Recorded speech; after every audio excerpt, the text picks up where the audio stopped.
All right, today on the podcast, I'm joined by Mark Talkington. Mark is co-founder, I believe, of Satchel and founder of Valley Voice Media in Palm Springs, California.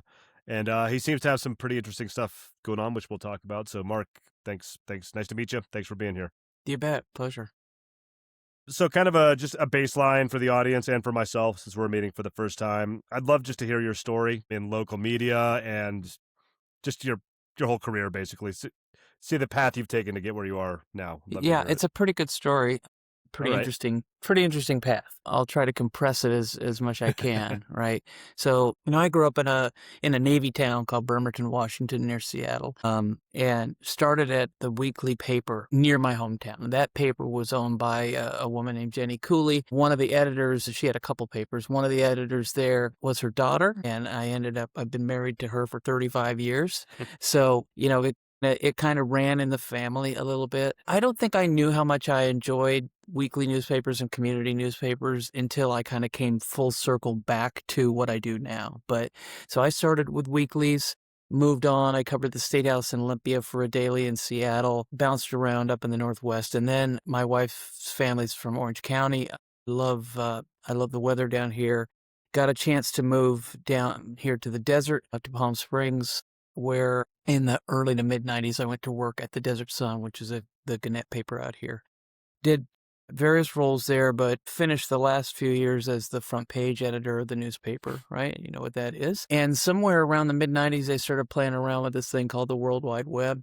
Learned how to code, learned how to do that stuff, and thought, this is really cool. I went to the corner office there at the paper and said, I think we should put the paper on the World Wide Web.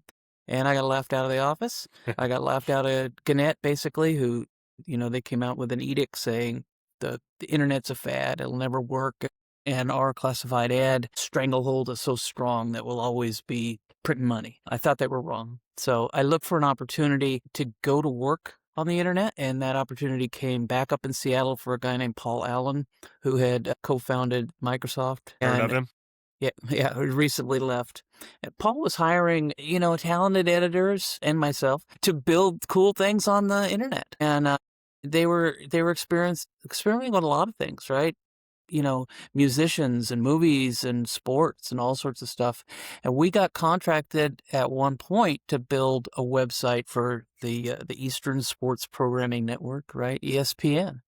So me and other folks, like I think there were couple dozen folks at that time. We launched ESPN.com, 97, and I never looked back. I never even thought about newspapers, really. I mean, I knew they were struggling, but I never looked back. It was just so much fun to do what we were doing.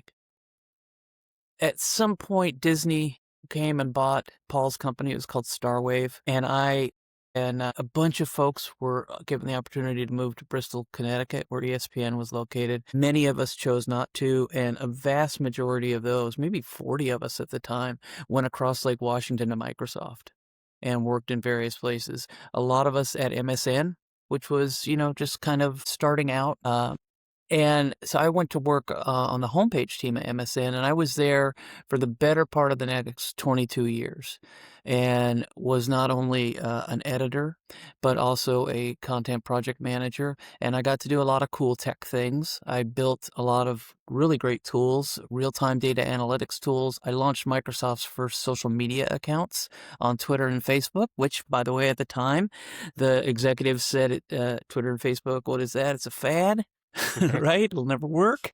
And then 4 years later, hey, Mark, do you still have the keys to those accounts? And I'm like, I do. I've been doing them off the side of my desk. And by the way, you've got 16 million fans and followers on social media right now for a project that wasn't my job. Fast forward a few years, and, I was working on tools that were automating teams, production teams, content management systems, all that. And, around 2020-ish, I actually was one of the last 3 editors there working on the MSN homepage team. And I'd actually helped build, some of the tools that were replacing us. I went over to Bing for a little while to work with Bing News when the OpenAI relationship started, to kind of figure out how can we leverage AI with news products. And at the same time, I started this little Substack here in Palm Springs, another full circle moment, right? I'm like, well, the Gannett paper that I used to work at is really struggling, and they're not covering a lot of stuff that they should be. I'm just gonna go cover those I know how to cover a meeting. I mean, I haven't been a reporter for a number of years, but I can do it. So I did it. And I started this Substack, and it took off, right? We're now at 18,500 subscribers. We're Wow. about ready to celebrate our 5th year. In February, it's no longer a Substack, right? It's a full-fledged news operation with newsletters and all that. Um, but again, you know, I started actually knowing the people I was covering and being out in the community, and I didn't know how much I missed that, right? There's nothing better on a bad day where you're getting yelled at and emailed by somebody than going to a community event and people love on you. People treat you kindly. People are happy to see you. And this community loves the Palm Springs Post. Our most valuable asset is the trust we have with that community. They absolutely love the Palm Springs Post, and it's been wildly successful. So I finally decided, I took my wife's advice and decided to start paying myself, um, and was able to, it's not a lot, as most people who start community news outlets know, but it was enough that I decided, in 2024, I'm gonna retire. I'm out of corporate world. I'm out of Microsoft. I'm not doing this anymore. I'm gonna devote myself full time to my company, which is Valley Voice Media, and in doing so, I knew I wanted to build more news outlets here in the Coachella Valley. There's 9 cities, and my dream was kind of to build a newsletter for each city and then wrap them up into a weekly, here's our top 5 stories from the week that I send out on Saturday. But to do that, I needed to figure out a way not to work 100 hours a week, right? It's just me and Kendall, who I hired in 2022, and we're covering Palm Springs with a daily newsletter. Palm Springs has a lot of A3 news, but not a lot of A1 news every day. So it's a struggle. And, we focus relentlessly on municipal coverage. We don't cover sports or entertainment or a lot of features. We cover City Hall and the type of journalism that's kind of fallen by the wayside. We're in every meeting, right? This is accountability journalism is what we do. But it takes a lot of time. These meetings, some city council meetings go 6 hours, and then, you have to write a story, and that takes a few hours, and then you have to build the newsletter, and then you build it on the web, and then you put it on social media. I mean, it's easily 100 hours a week to do that. But along came my friend Peter, who had recently retired as a VP at Microsoft, and he had been playing with AI, and he made this AI called Maria that could listen in on a meeting and take part. So he debuted this at a conference on the Salton Sea, which is a big lake down here. And Maria was on a screen and she was listening, and people would ask her questions, and then she would interact, and she would tell this one person who was speaking, I like that, and here's why. And it was incredible. And I said, well, gosh, Peter, if Maria can listen to a meeting, can she write a news story about a meeting? He's like, oh yeah, she can do that. I'm like, okay, let's do it. So we spent a couple of weekends going back and forth on email, Peter in his mad laboratory and me in my spare guest room here. And we developed a little thing I called Paul, which Yeah, listened that's to me. meetings. Huh? I Yeah. said, hey, that's me. Well, yeah, and it's not. So it was named after a guy who I tried to poach from the paper and who had some pretty exorbitant salary and benefit demands. And I was like, I can't afford that. Screw it. I'm going to go make my own. And I did. So we called it Paul. It listened to council meetings. It told me what stories it could write, and then it wrote the stories. And we fed it all of my writing and all of the Palm Springs Post writing, and we taught it to write like like like a community news site. And we taught it everything about Palm Springs. We fed it all the information about Palm Springs. And then eventually we gated it, right? We closed it off from the internet so that it only works with what it's given. And so it stops these hallucinations. And Paul, Paul cut my time pretty drastically. It probably takes about 10% of the time it used to do what we do. And it was a huge stress reliever. Paul got written up in, Neiman and Fast Company and NPR and elsewhere. And then I started speaking at conferences and demoing it. And eventually we turned it over to a couple of women in New Zealand who have a a company called Contented, and they were making AI agents and stuff like that. And they built Paul into Satchel. Satchel is a subscription, it's a SaaS product used by news outlets from like Reno to London.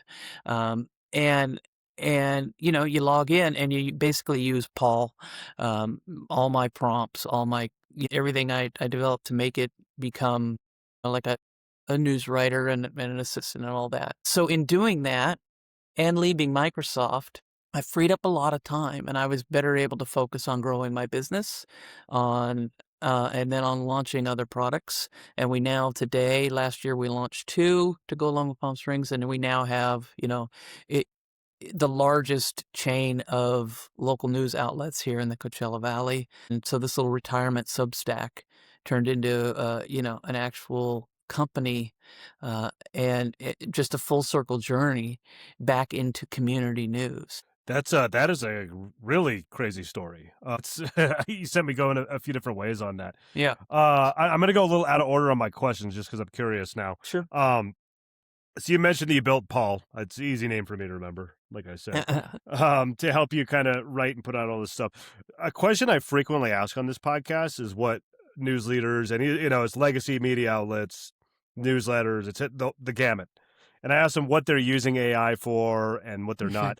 And it's funny. Almost everybody says like, "Oh, we'll never let it write stories. We can't let it write stories." Which I understand if you go on ChatGPT because that thing Yep. will hallucinate. Like it'll straight up lie to you when you ask it something and then double down on the lie. Yeah. So I guess maybe a 2-part question would say with Paul, is it fully like writing and shipping the stories, or is there still human oversight? Can you walk me through that a little bit, the mechanics of how Yeah. that works? Yeah. So yes and no, right? So I'll just tell you how I use it. I don't use Satchel, the SaaS product, anymore because it was my. I've always, when I built tools for editors and reporters, I've tried to make them as efficient and lean as possible so that you can sit down at the desk on day one when you're hired and use the tool. Right. So Satchel, now that it's built on top of Contented, which is basically a meeting tool, a tool that listens to meetings and gives insights, it's a little bloated for my everyday use. So I rebuilt Satchel in Claude and OpenAI a little bit, but I basically use Claude and we just pull up our projects.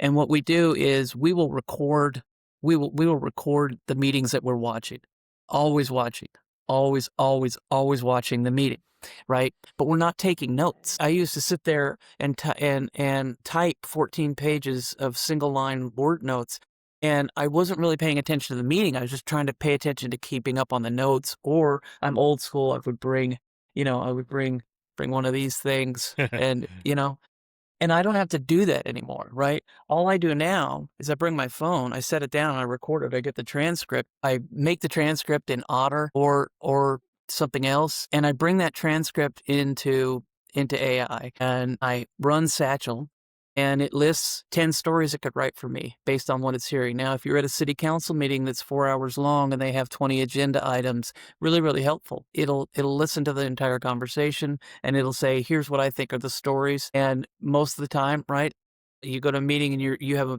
a notion of what you want to write about. Oh, this is the most important thing. This housing development's the most important thing. That's the story. It identifies all those stories. And then I tell it to write the story. And I'll give it staff reports.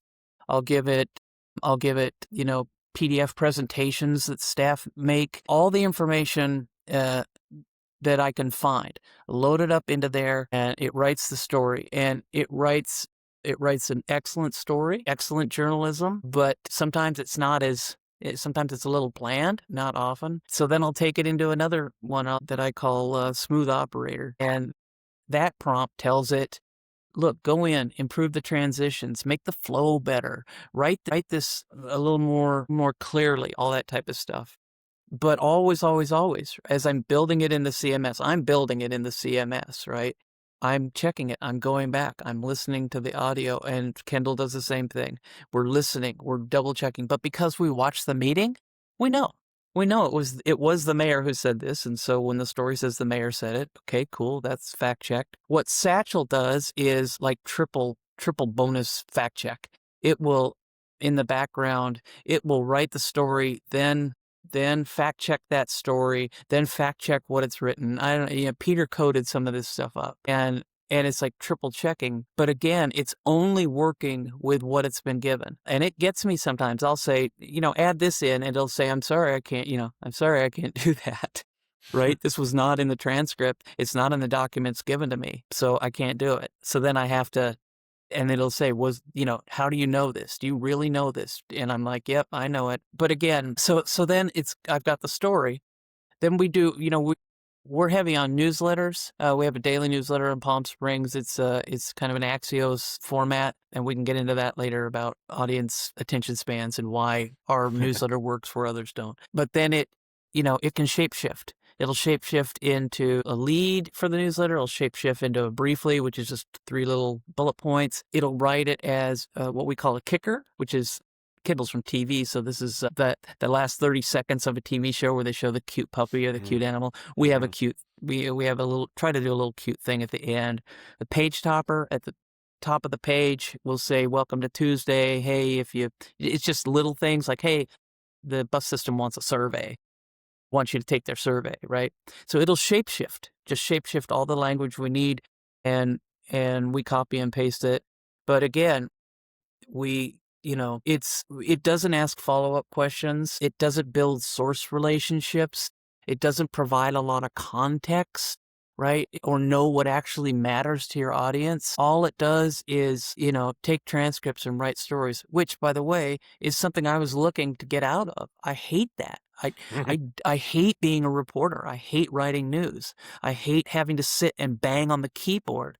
Some people may love it. There are people who we've gone, to work with who are adamantly opposed to this and won't do it and think it's going to kill news reporters and all that. And I counter, and I've got a big long paper on all this. I counter by saying, no, it's going to make you a better journalist if you use the tool the right way. Whenever I speak about this, it's always the same message, right? You're going to be replaced by AI. You're going to be replaced by someone who knows how to use AI, right? And I know that's probably now fairly common to hear. For me, the drudgery was writing. I didn't want to write. I'm a tech guy. I am not a news reporter.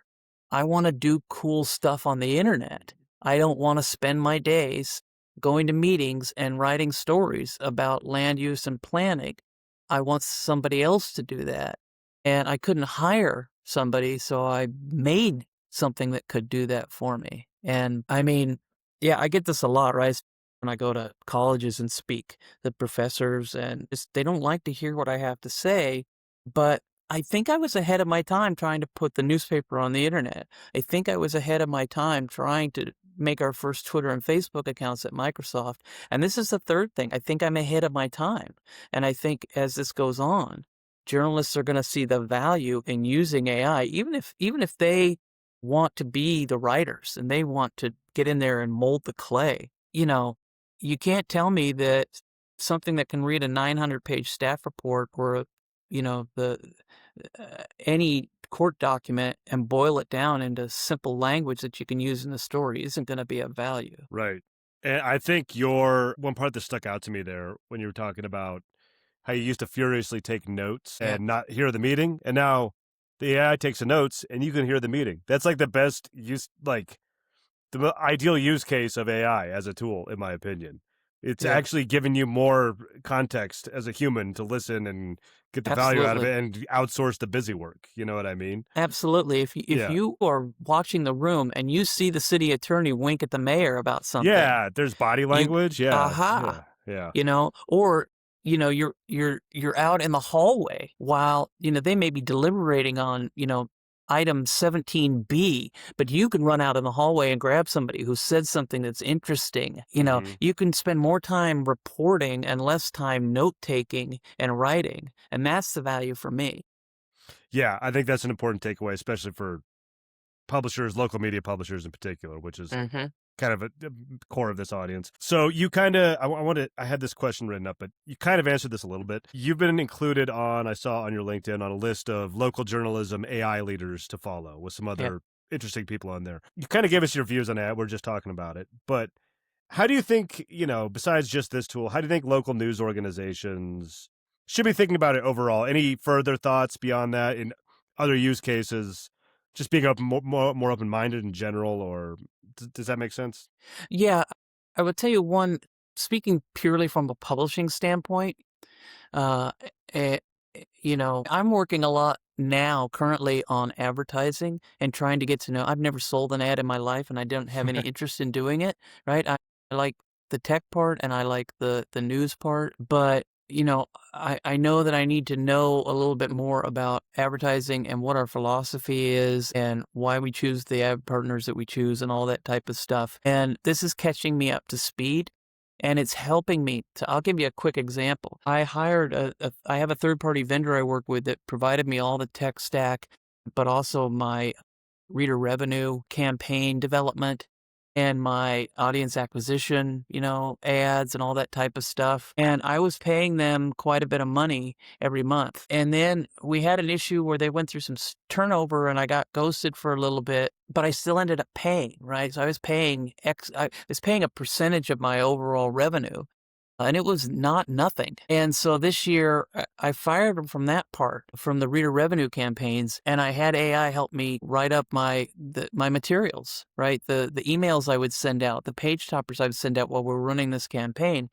And I generated just as much revenue this year as I did last year, Hmm. paying them thousands and thousands of dollars to do this. And all I had to do was sit down. These AI systems, whether it's Claude or I guess I should probably put in a shout out for Copilot since I'm a Microsoft guy. Pilot, OpenAI, ChatGPT, use them for different things, but they developed all these campaign materials, but they made it more personal. That's what's missing from a lot of these third-party vendors that come to you, is that they really don't know you and they really don't know your audience and they really don't know your story. This AI does know my story because Mm. it knows every story I've ever written, the email I've asked it to read and decipher, everything. It knows everything about my business. It knows my numbers. And, it can pick out stuff. I simply say, look, hey, all the stories we wrote last year, what am I missing? Go through all the transcripts I fed you from every city council meeting, every planning commission meeting, every architectural review committee meeting. Tell me what I'm missing. Tell me what stories I haven't done, and it will, Hmm. right? So it's the same thing. What is my value proposition to an advertiser? Why should somebody advertise with us instead of the legacy media that, what's the value in it and how do we approach them? And it's helping me through all of this stuff. That's great. Real quick sidetrack. So this is a very AI centric conversation, which obviously you're a tech guy. It's this basically AI startup on the side, but you were talking about you've never sold an ad in your life. Is it another theme on the show is like sustainability, business models, etc. This started as a Substack, so obviously reader revenue. What else? Could you tell me a little bit more about the business? Like, is it 100% reader revenue? Are there other things hitting the cash register? Yeah. Just on that Yeah. side, I'd like to hear about that too. Yeah. Yeah. So it's a split between reader revenue and ads. There's a little bit of grant revenue, very little. We have a really good nonprofit here called the Coachella Valley Journalism Foundation. They do a lot of work raising money to help everybody here, the independents and the legacy, getting them interns. May sneeze. No. All right, I'm not. But that type of thing, but not a lot. And sidebar on that, a lot of people have approached me and said, "You'd be great for this, figure grant. We're giving it out. Man, we love you. We really think you should apply for it." And worked my ass off applying for them, and then I've been turned down. And why have I been turned down? Well, the grant is for local news publishers to help them grow, and you're already growing, so you don't need to grow. You don't need the money. And it's like, okay, I get it, right? Or you're not in a news desert, right? You're in Southern California, and that's not a news desert. Where at the same time, the county we're in has like fewer reporters per 100,000 than just about anywhere. Anyway, so Gotcha. yeah, so it's a mix. It's a mix of rear revenue and sales. We have three now. We have the Palm Springs Post, the Indio Post, and the Palm Desert Post. Only one of them has any ad revenue, and that's Palm Springs. Only one of them has any reader revenue, and that's Palm Springs. So the Palm Springs community, which has really stepped up and supported us, they're actually helping other communities here in the Coachella Valley get news for free, which is kind of cool. Yeah. So that's it, right? I'm trying to look here at my notes. Our mission now, now that we are a network, and we have 4 if you include the Coachella Valley Reporter that we send out on Saturdays that just kind of says, hey, here's 5 stories that you may not have read. Our mission now is to kind of think more network and less siloed, right? What I get is, we lost our Indio advertiser. Well, we lost an advertiser, but it doesn't necessarily have to be the Indio advertiser, right? Now, we're pretty highly respected, and we're pretty broad, and we have a pretty good size audience, and it's now time to lean in and think kind of larger on that, because I think we're, I mean, every publisher will say that they're underfunded, but we know the rates that others are getting for delivering less, and so we need to hike some of our rates, and we need to think bigger and broader. But that's it. I mean, that's it. We're the three newsletters. One of them, Palm Springs, is Monday through Friday. 2 of them are once a week, but we also send out like a calendar on Sundays. And then there's the Saturday CB Reporter, which goes out to everybody, right? Like 25,000 people get the CB Reporter. All of our subscribers get that. They all have way north of 50%. CB Reporter has like 80% open rate. That's the model, right? And that's what works for us. That's awesome. Real quick to touch on the grant thing, that Mm, has been such a recurring, not necessarily on the podcast, but conversation I've been having with people in your kind of position. A lot of frustrations with yeah. maybe where some of this grant money is going and who's being selected for it and who's not being selected for it. So yeah, I'll just leave it at that. Some Yeah. friends of the Okay. show have been very, very frustrated with some of the same stuff. So you're not Yeah. alone there. So I had a question in here, and it was basically flash forward 5 years. Where do you see the local media ecosystem? I'm going to change that a little bit, but I'm going to keep Okay. the same kind of flash forward 5 years. I'd like you to talk me through, if everything goes at the current rate and everything. Talk about this network. Is that the word you used? Yeah. Kind of business model, where you see kind of Valley Voice headed, and maybe also after that talk about Satchel also, and just look at that roadmap down the road. I'd love to hear your dream Yeah. scenario there. Well, it's a real business now, right? Like one of the reporters that I interviewed that I didn't hire, uh, he was just he just hung up on, are you a real business? Do you have a business license? You know, or do you, and I'm like, Dude, just yes, right? But we're not just a Substack now. Now we're a real media company, and I've certainly spent the last year since I retired from Microsoft acting like a real media company and acting like a real publisher and getting more serious about this, right? Um, this is a real thing, and my goal is to keep building it, but to build it smart and efficient. And I think that's what we've been able to do. We can output a whole lot of content, a whole lot of work, and have a very efficient publishing system, ad sales system, all that type of stuff because of the tooling that I've been able to create and because of the systems and processes that I put into place. And what I'm finding is when you have 2 kids, it's not twice the work as 1 kid, it's like 4 times the work of 1 kid. But I'm finding the more of these we have, the easier the work gets, and the more efficient we're getting, the more efficiencies I'm finding. So I think for now, right, with the 2 of us, we're going to stop at 3, but we want more. We want to go to La Quinta and Rancho Mirage and some of these other cities. I like the high desert where Yucca Valley and Pioneer Town. I like all that, but my trusty advisor will tell me, you got to grow at any cost. Grow, grow, grow. You know, get yourself, just get funding and spend it, grow. And I haven't done that, and I refuse to do that, right? I had never owned a business before. So, I treated it kind of like my home budget. It's like, look, we can't spend more than we have, Right. and we need to save. And he look at the books and he's like, dude, you got to spend more money and you got to grow it, grow, grow, grow. And I'm just, no, I just don't want to do that. So, so 5 years from now, right? 7 years from now is when I want to retire. Kendall's in her late 20s. I'm in my late 50s, and my wife and I both, we want to retire in 7 years. And I want to hand this off to Kendall. She's the next generation. but I have to hand it off to her and other people because she can't do it all alone.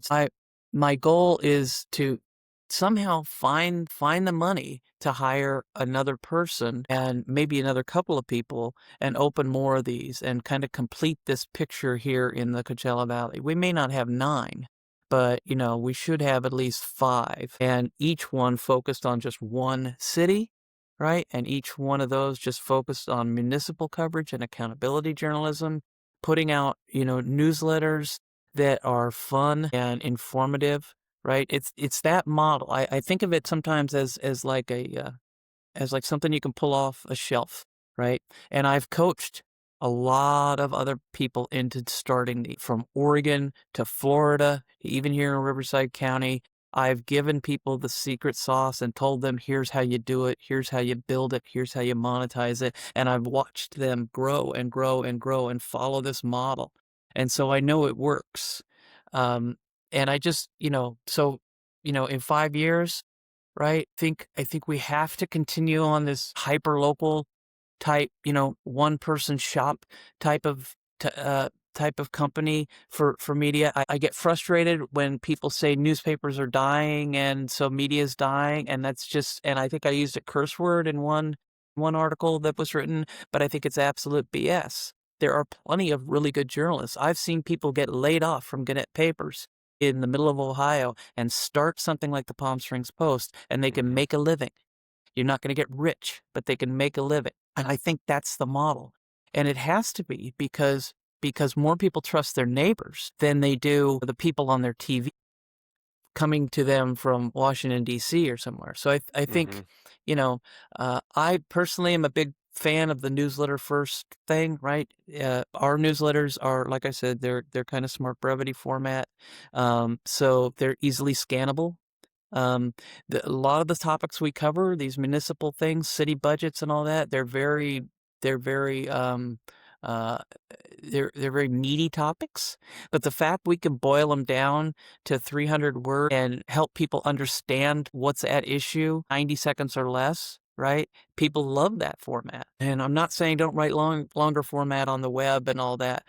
But I am saying these little newsletters that are easy to scan and easy to read in the morning that have a little bit of personality, right? Kendall and I put our feelings at the bottom of the Palm Springs Post every morning, butter cookies and ate them all. Mark's dog got a new sweater and got it caught on a thorn bush or something, right? Just people know us. We're their neighbors. They see us in the community, right? This is the old weekly newspaper world where you knew the publisher. You knew the reporters. Their kids went to your kids' school, all that type of stuff. And I really think it works, and it can rebuild trust and credibility, and it can get communities informed and get people informed.